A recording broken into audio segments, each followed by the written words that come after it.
Hola, muy buenos días a todos y gracias por estar presentes en este webinar que sin duda creo que es de mucho interés para los que están presentes. El día de hoy pues vamos a hablar de alguna manera sobre la Ley Federal de Protección de Datos. Antes que eso, sí me gustaría dar de alguna manera presentarme. Mi nombre es Jasmine Ortiz. Actualmente cuento con 4 años de experiencia en soporte e implementación en soluciones de seguridad tanto a nivel endpoint, gateway y redes en las marcas de Trend Micro, Juniper, Palo Alto y FatPipe. Asimismo, estuve 2 años ayudando o apoyando a la compañía en la implementación de metodologías de servicios como son MOF, COVID y TIL para el soporte técnico e implementación en el área de gobierno de TI. Actualmente funjo como responsable del área de Service Desk, todo lo referente al soporte remoto técnico en cada una de estas diferentes soluciones, ¿no? En los diferentes puntos de la red de una organización. Bueno, nada más para aclararles, sí me gustaría que se va a ver una sesión de 10 minutos de preguntas al final de la presentación, por lo que si gustan hacerlas durante la presentación o de preferencia al final, se los agradecería mucho, ¿no? Pues bien, ¿cuál es el objetivo de este webinar? Es de alguna manera brindar un panorama general sobre la Ley Federal de Protección de Datos Personales en posesión de particulares, ver cuál es el impacto o los riesgos a los que nos enfrentamos en caso de que exista pérdida o robo de esa información. Y finalmente creo que lo más importante es saber qué es lo que tenemos que hacer o qué es lo que tendrían que hacer para su cumplimiento. Durante la presentación me gustaría que se hicieran las siguientes preguntas o al final que se las respondieran. Una es, si actualmente ustedes tienen conocimiento de los datos que se almacenan en la organización, tanto de sus clientes, empleados y proveedores. ¿En manos de quién está esa información? O sea, ¿quién es el responsable o el grupo de individuos que se encargan de procesar los datos personales? De todos esos datos, ¿cuáles son datos de nivel crítico, o sea, datos sensibles? Si cuentan ya con políticas, procesos, medidas de seguridad y un plan de acción para la protección de esa información. Y definitivamente contestando la penúltima pregunta, ¿están preparados para cumplir con las obligaciones que esta ley señala?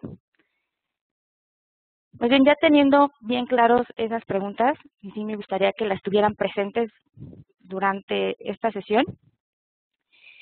Pues vamos a iniciar, ¿no? Creo que hay que mencionar por qué surge la necesidad de crear una ley en materia de protección de datos. Obviamente debido al incremento a nivel mundial de intercambio de datos de carácter personal a través de diferentes medios como son electrónicos y digitales y en el que las empresas y el gobierno intercambian la misma y todo de alguna manera el gran despliegue tecnológico que se ha presentado hoy en día, la necesidad de mantener tanto la confidencialidad, la integridad y disponibilidad de la información, que son los principios de la seguridad informática, pues México se suma a partir del año pasado o crea a toda esta ola en cuanto a materia de protección de datos. Esta ley se basa principalmente ya a preceptos que tenían varios países europeos con la finalidad de garantizar los derechos fundamentales de los individuos. Es en 1973 cuando Suecia crea la primera ley al respecto y un año más tarde se une lo que es Estados Unidos, entre otros países de Europa, ¿no? Creando en 1981 el primer Convenio Internacional de Protección de Datos, llamado Convenio 108 o Convenio de Estrasburgo. Esta ley lo que pretende es, además de asegurar o de respetar los derechos fundamentales de cada individuo, de alguna manera de asegurarse que toda la información o los datos personales que son procesados de forma automática, pues sean protegidos, o sea, establecer ciertos lineamientos para su protección. Pero bueno, teniendo como base, digamos que estos antecedentes históricos, o sea, después de 30 años México se une, digamos que a estos términos o a esta ley. El IFAI es de alguna manera el que lo promulga o establece las bases para publicarlo. ¿Por qué surge la necesidad, no? O sea, ¿cuál es la situación actual en la que viven, en la que se enfrentan nosotros de alguna manera como clientes y las organizaciones? En noviembre, el IFAI dio a conocer algunos datos interesantes, entre los cuales se destaca que en Internet se registra un robo de identidad cada 4 segundos a escala global.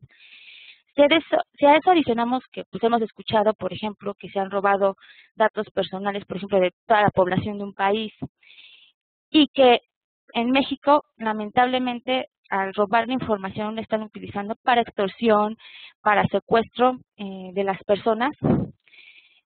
Y otro ejemplo interesante, ¿no? En octubre, a finales de octubre, el famoso grupo de activistas Anonymous publicó datos personales de los funcionarios de la Semarnat. O sea, dieron a conocer lo que son el CURP de cada uno de estos funcionarios, apellido, nombre, teléfono personal, etcétera, ¿no? O sea, toda esta serie de eventos obviamente evidencian la vulnerabilidad que se tiene en materia de protección de datos. Es por eso que surge la necesidad de crear una ley para garantizar y promover buenas prácticas, ¿no? Porque sabemos que con todo este despliegue tecnológico, pues el riesgo aumenta, ¿no? Y surge la necesidad. O sea, simplemente les hago la pregunta a todos los que están presentes. ¿Cuántos de nosotros no nos han contactado como clientes? O sea, viéndolo desde perspectiva como cliente. ¿Cuántos de nosotros no nos han contactado empresas X para ofrecernos servicios? Y nos preguntamos, ¿no? ¿De quién rayos te brindó mi información, ¿no? O sea, ¿cómo puedo confiar en las organizaciones a las que yo como titular estoy proporcionando esa información? Entonces, bueno, ahí les dejo esas preguntas. Antes de entrar lleno a ver lo que es la ley, sí me gustaría que quedaran claros dos conceptos principales. Una es que es un dato personal, va a ser cualquier información relativa a una persona en concreto, que la va a caracterizar fundamentalmente o frente a la sociedad. Este tipo de información puede ser numérica, alfabética, gráfica, acústica o de cualquier otro tipo. Ejemplos, puede ser el nombre, número de teléfono, domicilio, fotografía, huella dactilar, como son características físicas, ¿no? Incluso puede ser el iris, puede ser la voz, pueden ser datos económicos como pueden ser cuentas bancarias, solvencia de la persona, etcétera, ¿no? Todo eso son datos personales, ¿no? O sea, que lo caracterizan como individuo. Sin embargo, no todos los datos son igual de importantes, ¿no? Existen datos que si se llegan a ser divulgados o llegan a manos de personas que son incorrectas, pues puede dar origen a cierta discriminación o que conlleve un riesgo más grave hacia la persona. Ejemplos de este tipo de datos obviamente son origen étnico-racial, creencias religiosas, políticas, no sé, por ejemplo, estado en cuanto a salud, tanto presente como futuro. O sea, todo ese tipo de cuestiones, incluso hasta antecedentes legales, todo ese tipo de cuestiones que hay que analizar en cuanto a la persona y que si llegan a ser divulgados, lo pueden afectar. Obviamente este tipo de datos sensibles pues requieren una mayor protección.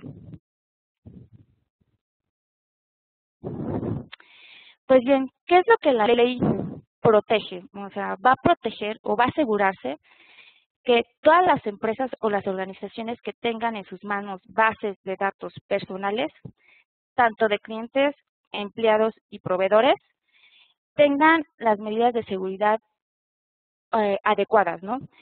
Es decir, o sea, va a asegurarse de que las organizaciones sepan para qué se va a recopilar, o sea, qué tipo de información se va a recopilar, para qué se va a recopilar e informarle al titular, es decir, al dueño de los datos, qué es lo que se va a hacer con esa información. Ejemplo de empresas a las que se van a sujetar a la ley, pues son aseguradoras, bancos, tiendas departamentales, telefónicas, hospitales, laboratorios, universidades, ¿no? Y cualquier información que haga uso de datos personales con fines comerciales.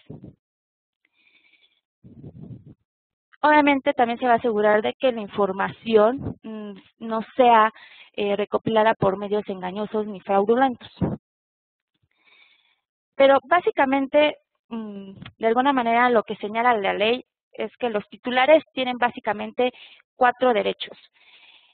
Los famosos derechos ARCO, ¿no? Que son acceso, rectificación, cancelación y oposición.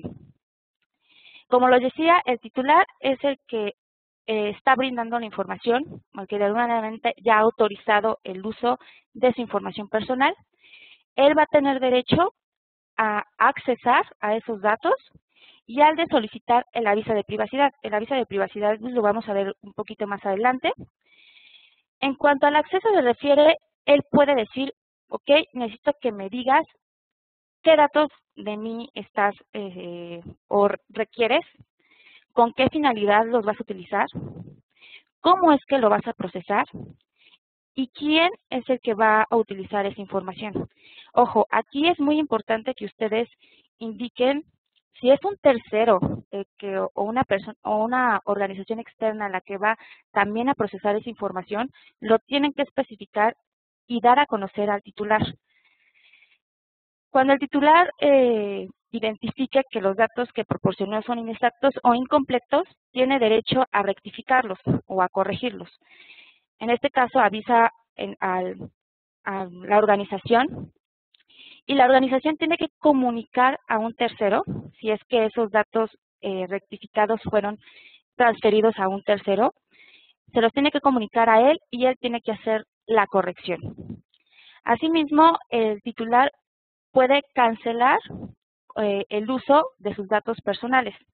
Obviamente, cuando hace esta solicitud, los datos entran en un estatus de bloqueo, es decir, durante ese proceso o durante el proceso que se lleve para poder aceptar dicha cancelación, el dato no puede ser utilizado. Una vez que se acepte o que se proceda a la cancelación del dato, se tiene que eliminar completamente de la base de datos o del sistema donde se esté utilizando. Y finalmente, el titular en cualquier momento, por causa legítima, puede oponerse al uso de los datos.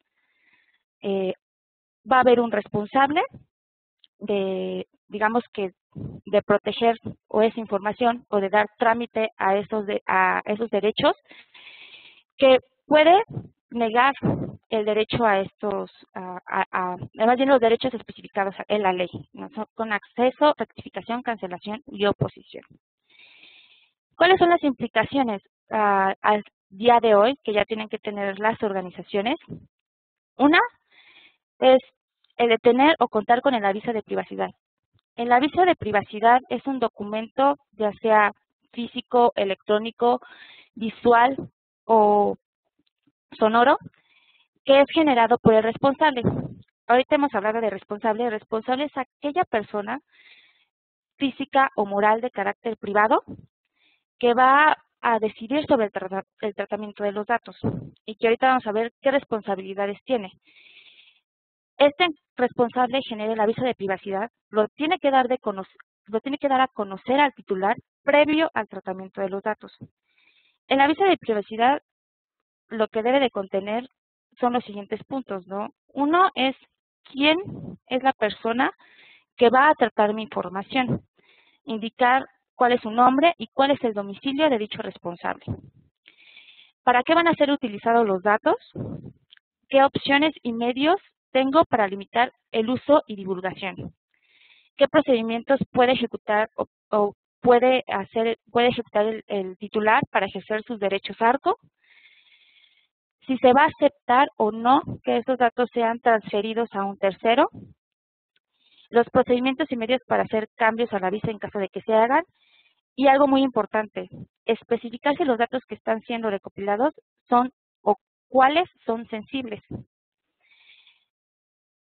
Bueno, una vez teniendo el aviso de privacidad, como les decía, que se tiene que dar de conocer, se tiene que dar a conocer al titular previo al tratamiento, se tiene, hasta la fecha se tiene que tener ya un responsable del tratamiento de los datos y un encargado. El encargado va a ser el grupo o el departamento de personas que va a dar trámite a todos esos requisitos de los titulares o peticiones de los titulares. El responsable básicamente tiene las siguientes funciones.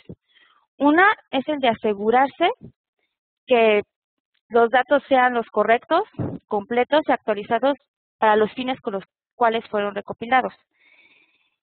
Obviamente, el de dar a conocer el aviso de privacidad, el de establecer, esto es muy importante, o sea, establecer y mantener medidas de seguridad, tanto de carácter administrativo, técnico y físico, para prevenir el robo, alteración, pérdida total, destrucción o acceso no autorizado a la información.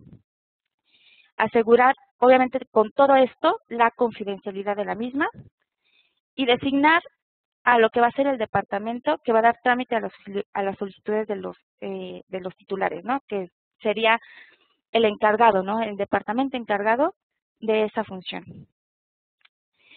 Es muy importante que pueda hacer conciencia y capacitar a su personal en esta materia, ¿no? O sea, ¿por qué es tan importante, o sea, darles a conocer que los datos que están siendo procesados son importantes? ¿Por qué? O sea, porque si llegan a ser divulgados puede afectar a mi cliente de esta forma, ¿no? O sea, tienen que estar conscientes de eso para que de alguna manera puedan aplicar los procedimientos y que el plan que hayan realizado pues se ejecute de manera exitosa.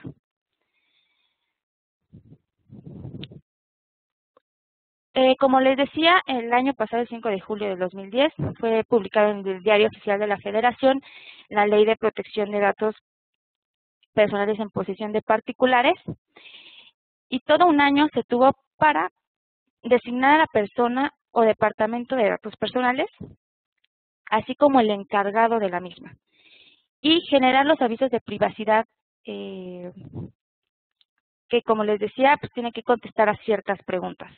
O sea, hasta el día de hoy ya se tiene que tener definido eso, porque ya en un par de semanas, o sea, el 5 de enero del 2012, los titulares ya van a tener derecho a ejercer los derechos ARCO, ¿no?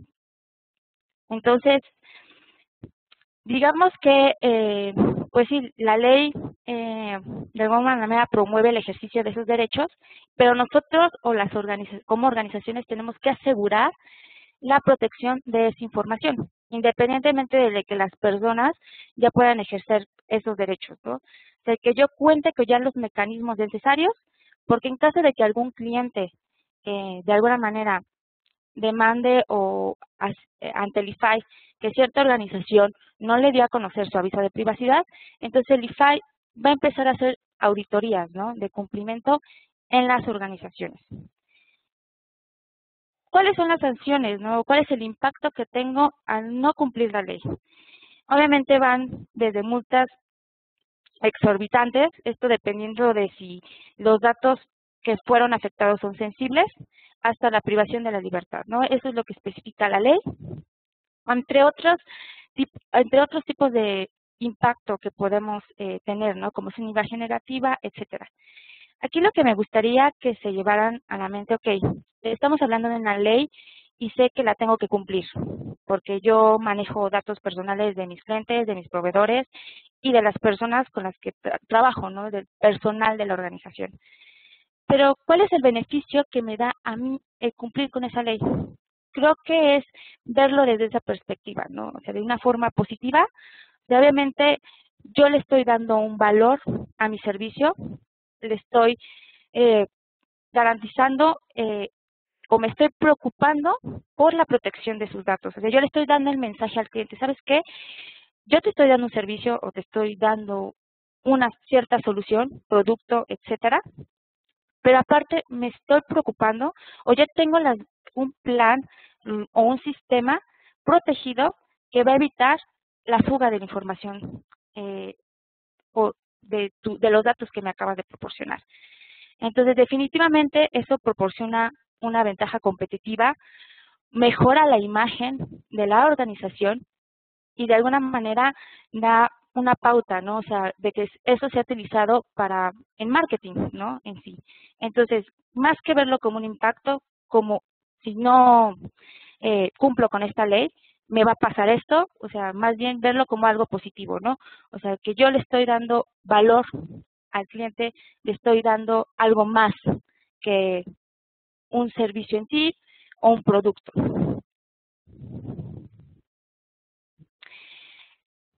Creo que es muy importante analizar, bueno, antes de hacer un análisis de riesgos, o sea, a qué es lo que me enfrento, ¿no? O sea, cuáles riesgos corro ante la fuga de la información. Existen tres tipos de riesgos, uno es el accidental. Históricamente, las áreas de TI conocen bien este tipo de riesgo, tanto que han generado planes de recuperación ante desastre, el famoso DRP, plan de continuidad del negocio. Pero bueno, aquí les hago una pregunta. ¿Qué pasa? Y es muy común que los usuarios o los empleados de nuestra organización utilicen smartphones o dispositivos móviles, que los lleguen a perder. Obviamente esos dispositivos tienen información personal, en este caso del empleado, y puede tener también información de la empresa que es muy sensible. Entonces, ¿qué pasó con esa organización? Si no tengo con esa información, si no tengo controles de disponibilidad, pues obviamente esa información ya se perdió. Y si esa información cae en manos de personas incorrectas, pues obviamente ya ahí la confidencialidad se perdió, ¿no? Entonces, ese es un ejemplo de riesgo accidental en el cual tenemos que tener controles, obviamente, tanto de integridad como de confidencialidad. Existe el riesgo oportunista, que yo creo que más que explicarlo, pues con un ejemplo, ¿no? Eh, y que, bueno, aquí es muy importante señalar que este tipo de riesgo es el más importante, o sea, es el con el que más se corre los datos personales, ¿no? O sea, los datos personales están sujetos más a este tipo de riesgo, que como les decía, un ejemplo es un usuario, ¿no? Que se va a fumar y se deja sin bloquear su equipo. Obviamente cualquier agente externo o interno puede entrar al equipo, modificar, eliminar ya sea total o parcialmente la información. Y si fue información de la empresa, pues peor tantito, ¿no? Entonces, aquí lo que tenemos que hacer es tener controles más estrictos. El riesgo intencional, obviamente, a diferencia del oportunista, se tiene un periodo más amplio para planear un ataque, ¿no? Aquí lo que tenemos que tener son controles de riesgo y controles de integridad. Y tener un esquema de seguridad en todos los puntos, ¿no? En el cual todos estos puntos trabajen en conjunto y que de alguna manera ofrezcan protección, ya que si un punto llega a ser vulnerado, puede poner en jaque el resto de la seguridad, ¿no? Ahora, si tengo los riesgos, ¿a qué tipo de amenazas me enfrento? Existen dos tipos de amenazas principalmente. Una es la amenaza interna, que es aún más grave que la amenaza externa. ¿Por qué? Porque los usuarios o los empleados dentro de las organizaciones, si no tienen un conocimiento global de la red, si no tienen un conocimiento más bien específico de la red, sí tienen un conocimiento global y saben de alguna manera su funcionamiento. Asimismo, por sus necesidades de trabajo, tienen ciertos privilegios o ciertos niveles de acceso a la red. Y finalmente, existen dispositivos que los usuarios utilizan como son medios de almacenamiento externo, y dispositivos móviles, de los cuales muchas veces las organizaciones no tienen control. Es decir, o sea, traducido el control de acceso, ¿no? Hay dichos por persona o por usuario y hacia los dispositivos. Y finalmente tenemos lo que son las amenazas externas, que como su nombre lo dice, se generan fuera de la red. Aquí, a diferencia de un usuario interno, pues el atacante o el hacker ejecuta ciertos procedimientos para poder detectar vulnerabilidades dentro de la red y poderla atacar. O sea, como les decía, ejemplos de ellos puede ser malware, lo que son los hackers, ¿no? Que obviamente combinado con un riesgo, pues tienen ya toda la intención, o sea, tienen ya un fin lícito y, para un fin ilícito y un fin de lucro para poder perpetrar ese ataque, ¿no? Bueno, aquí me gustaría sí comentarles una experiencia, bueno, no personal, pero sí externa, de un tercero. Aquí, un ejemplo de amenaza interna. Muchas veces las extorsiones en el cual te amenazan diciéndote, ¿sabes qué? Tengo información de tus cuentas bancarias. Resulta que si haces un poquito de más investigación, pues y dices, ¿no? O sea, ¿quién demonios te dio esa información? O sea, ¿cómo sabes dónde viven mis familiares? ¿Cómo sabes qué cuentas bancarias tengo en qué bancos?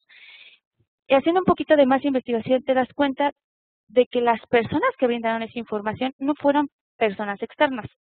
Que obviamente esto da pie de alguna manera al crimen organizado, ¿no?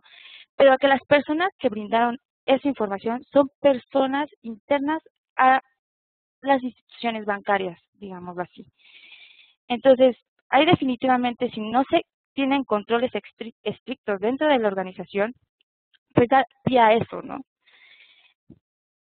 Pero bien, o sea, yo creo que lo más importante de todo esto es qué es lo que voy a hacer, ¿no? Para poder cumplir con la ley. Existe un procedimiento que está basado en el ciclo de vida del dato y que está basado en 4 fases. Una es el de descubrir y clasificar. Este esquema general que les voy a presentar no nada más aplica para la protección de datos personales, o sea, también puede aplicar para la protección de datos de las organizaciones, ¿no? O sea, prevenir la fuga de información sensible, ¿no? Como son propiedad intelectual de la misma organización, etcétera. Como primera fase yo tengo que identificar el tipo de información, o sea, qué información estoy procesando, el perfil de mis usuarios o el perfil del departamento de las personas que está tratando esa información. Y muy importante, ¿no? O sea, si yo estoy transfiriendo esa información a un tercero, necesito saber el perfil del mismo y qué es lo que tiene que cumplir. O sea, una vez que defina yo el plan, yo tengo que transmitir ese riesgo a ese tercero, porque al fin de cuentas, y de alguna manera, lo vamos a ver más adelante, darle seguimiento, ¿no? Verificar que se esté cumpliendo. Entonces yo tengo que identificar todos esos agentes. La información, los usuarios por los que está pasando la organización y cuáles son la información y cuáles son sus funciones. Una vez teniendo claro qué tipo de información estoy procesando, necesito clasificar la misma en bajo, medio y alto. Este tipo de prioridad se va a mover en función desde la publicidad del mismo hacia la intimidad del dato. Existe, por ejemplo, en el nivel bajo podemos considerar lo que es el nombre, apellido, fecha de nacimiento, etcétera, ¿no? Que son datos generales de la persona. En un nivel medio pudiera considerar ya, por ejemplo, los datos profesionales, pudiera ser los antecedentes legales. Muchas veces a los hombres se les pide en las organizaciones, o sea, antes de entrar a trabajar, esos antecedentes legales, ¿no? Los pudiéramos considerar dentro de un nivel medio y en un nivel alto ya entran lo que son los datos sensibles, ¿no? Como son lo que les decía, ¿no? Muchas veces se nos pide información, por ejemplo, el estado de nuestra salud, ¿no? En las organizaciones. Entonces ya es un tipo de, es un dato sensible porque si se llega a comunicar, pues nos puede perjudicar a nosotros como personas, ¿no? Una vez teniendo clasificados los datos, necesito identificar los activos y los sistemas de información de la organización. Los activos me refiero, por ejemplo, actualmente tenemos que, debido a las cuestiones de movilidad, que nos da cierta flexibilidad en el procesamiento de la información, en la ejecución de ciertas funciones que hacen los usuarios. Tenemos lo que son los smartphones, los dispositivos móviles. Asimismo, tenemos que los usuarios utilizan medios de almacenamiento como son USBs. Tenemos servidores, equipos, impresoras. Ahora aquí les hago la pregunta, ¿no? O sea, actualmente conocen, o sea, los smartphones, hacen un inventario de los smartphones que se están utilizando dentro de la organización. Igual, en el caso de las impresoras, ustedes llevan un control de quién manda a imprimir y qué es lo que mandan a imprimir, es decir, validar el contenido de lo que mandan a imprimir. Una vez teniendo claro eso, tener identificada la información, clasificada y teniendo el inventario, necesito ver cuál es el flujo de la información durante el sistema que estoy utilizando.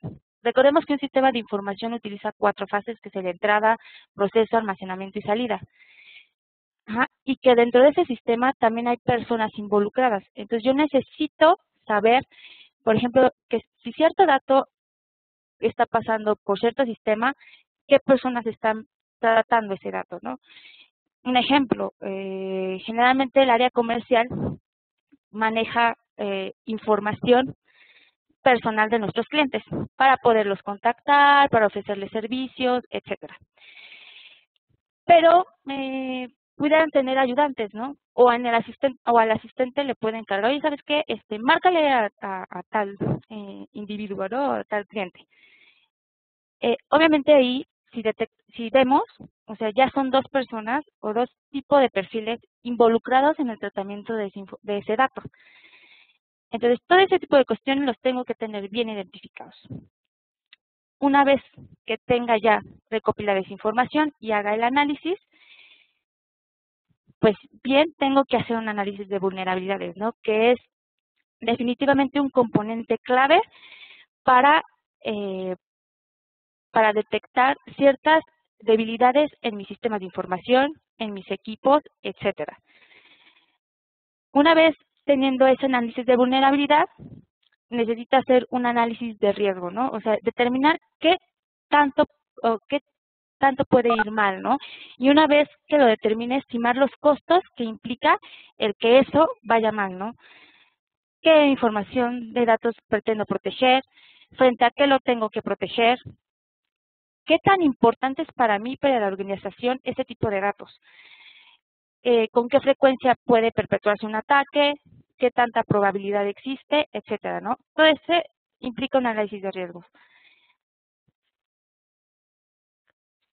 Una vez que tenga identificada la información, haga mi análisis en cuanto al estatus de mi organización, de mis sistemas, etcétera. Necesito saber qué es lo que está pasando con la información, o sea, qué tipo de personas lo está accesando, a qué tipo de información está teniendo acceso, etcétera, ¿no? Esto es decir, o sea, que tenga visibilidad al respecto. Definitivamente, cuando yo realizo o emito nuevos procedimientos, pues si las personas o los usuarios, en este caso mis empleados, no están conscientes o no participan en la protección de los datos, pues difícilmente voy a poder ejecutar o que se ejecuten de manera adecuada esos procedimientos o políticas. Obviamente necesito de un sistema que bloquee los accesos no autorizados a esa información mediante alertas en tiempo real, pero que además brinden a los usuarios cierta educación, es decir, que lo redirigen a una URL en la que les indique la importancia de ese dato, ¿no? Y qué es lo que puede hacer para proteger el mismo, ¿no? Y el monitoreo en general del flujo de datos, que es la visibilidad. Obviamente aquí nos tenemos que hacer o tenemos que adquirir una herramienta que nos ofrezca esas funciones, ¿no? O esas características para poder yo determinar qué es lo que está pasando con mi información. Y finalmente, necesito hacer revisiones periódicas para vigilar si se están cumpliendo las políticas o medidas de seguridad establecidas. Reportes de cumplimiento, análisis forense en caso de que se presente algo legal y retención de información destruida o cancelada, ¿no? Entonces, nada más indicar, se eliminó de nuestra base de datos el nombre, apellido, etcétera, de cierta entidad.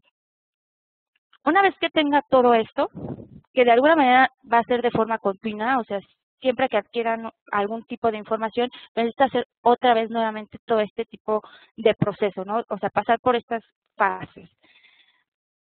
Tengo que hacer un análisis de cómo estoy ahora y hacia dónde pretendo llegar, ¿no? O sea, cuál es mi estatus ideal. Y en función de eso, hacer un plan que de alguna manera cubra esas deficiencias, ¿no? O sea, ver mi estatus actual, dónde estoy ahora, cuál es cuál es el estatus ideal, qué es lo que la Ley Federal de Protección de Datos me exige y con base en ello hacer un plan de trabajo.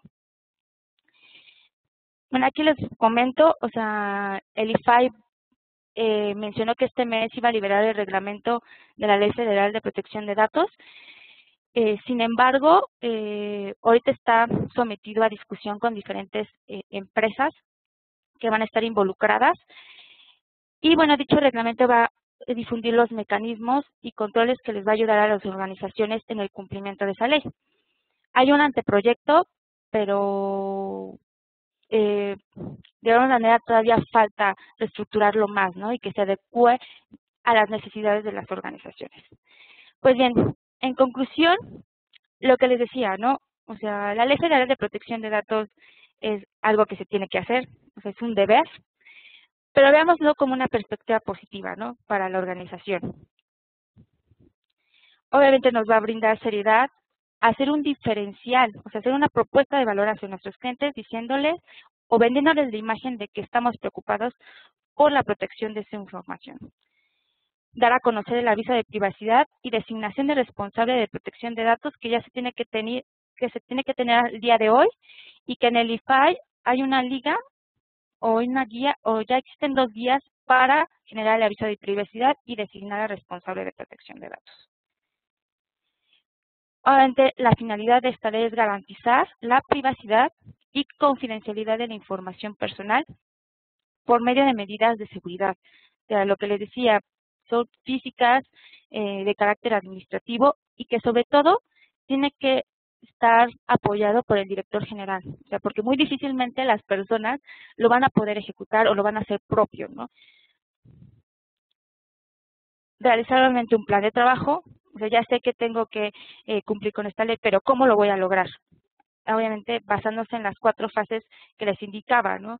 Identificación, análisis, monitoreo y auditoría, ¿no? Que de alguna manera me va a ofrecer mejora continua en ese proceso que esté llevando a cabo para la protección de datos. Y pues bueno, aquí les dejo las preguntas que les había hecho desde un principio, que bueno, se los dejo a su criterio. Ahorita vamos a pasar a la sesión de preguntas y respuestas. No sé si tengan alguna pregunta, alguna duda sobre la presentación, sobre el webinar.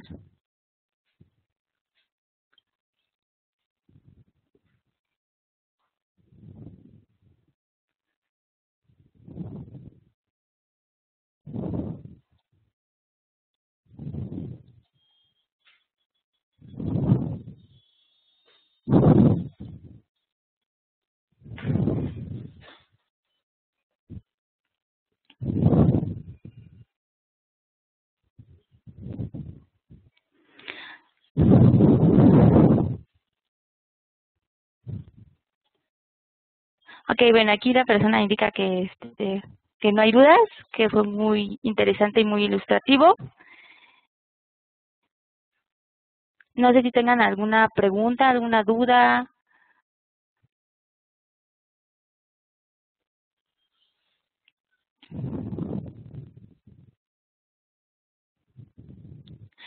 La presentación sí va a estar disponible.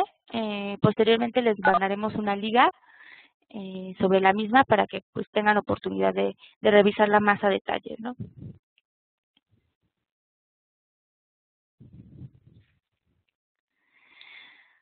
Ok, bueno, aquí una persona pregunta que si la ley también aplica a otro tipo de datos. Eh, bueno, obviamente nada más aplica al manejo de datos personales, ya no aplica a protección de la información de la organización, etcétera. Obviamente están excluidas todas las instituciones crediticias y aquellas personas que nada más o posean información personal, pero para su uso personal, ¿no? O sea, y que no con fines comerciales. O sea, esas instituciones sí no van a entrar dentro de o no van a cumplir esa ley. O sea, nada más solamente van a ser las organizaciones que manejen bases de datos personales y que hagan de ello su uso comercial, ¿no? O sea propicio para su divulgación. Entonces, esas son las instituciones que tienen que cumplir con esta ley. Es muy importante aclarar, o sea, ahorita hacemos mucha referencia a los clientes, pero las organizaciones también manejan información personal de sus empleados. Entonces, definitivamente, o sea, tienen que tener medidas de seguridad para proteger la información de los empleados. Y también, si tienen información personal de proveedores, pues también tienen que sujetarse a esta ley. No sé si tengan alguna pregunta más.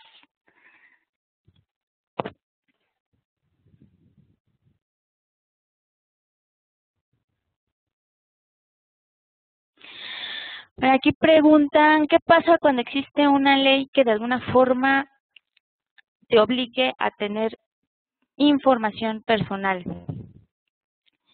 Bueno, bueno, aquí como que, bueno, no sé si entendí bien la pregunta, o definitivamente va a ser en función de mi negocio. O sea, si mi negocio necesita de la información personal de clientes, de empleados o proveedores, pues definitivamente, o sea, me sujeto o nos tenemos que sujetar a esta ley. O sea, pero tanto de que si existe una ley que nos exija tener información personal, o no sé si se refieran a que alguna organización te exige tener dicha información personal. No sé si me gustaría que me aclararan un poquito más esa pregunta.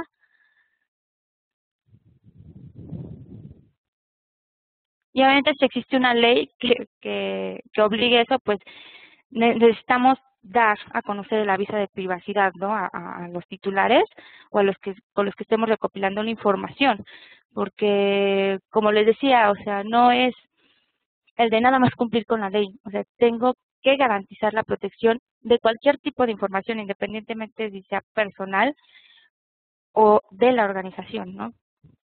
No sé si ya he logrado contestar la pregunta. Bueno, existe otra, es ¿cómo protejo mi base de datos personales? Como les decía, ¿no? En el diagrama anterior, este diagrama se adapta a diferentes tipos de sistemas, ¿no? En este caso, base de datos personales. En la base de datos, yo me tengo que asegurar que el servidor donde resida o el sistema operativo donde se encuentre, pues evitar que esté libre de vulnerabilidades, ¿no? O sea, que las vulnerabilidades que tenga el mismo eh, estén protegidas, o sea, evitar lo menos posible, aunque sabemos que hay vulnerabilidades de día cero y el tiempo que tenemos para la protección pues es muy limitado, pero existen otros niveles de seguridad. También sabemos que en la base de datos está muy involucrado el tipo de programación, ¿no? O cómo esté diseñado. Entonces yo tengo que tener ciertos controles en cuanto a la programación, o sea, si estoy utilizando una aplicación, que esa aplicación tenga o esté programado de forma adecuada, o sea, porque hasta en la programación necesito tener cierto nivel de seguridad. Y, o sea, básicamente manejar un sistema de seguridad integral, ¿no? O sea, no nada más proteger al servidor, sino que tengo aplicaciones, tengo bases de datos, tengo una red que proteger en el cual existen usuarios, tanto externos como internos, y que tienen ciertos privilegios de acceso.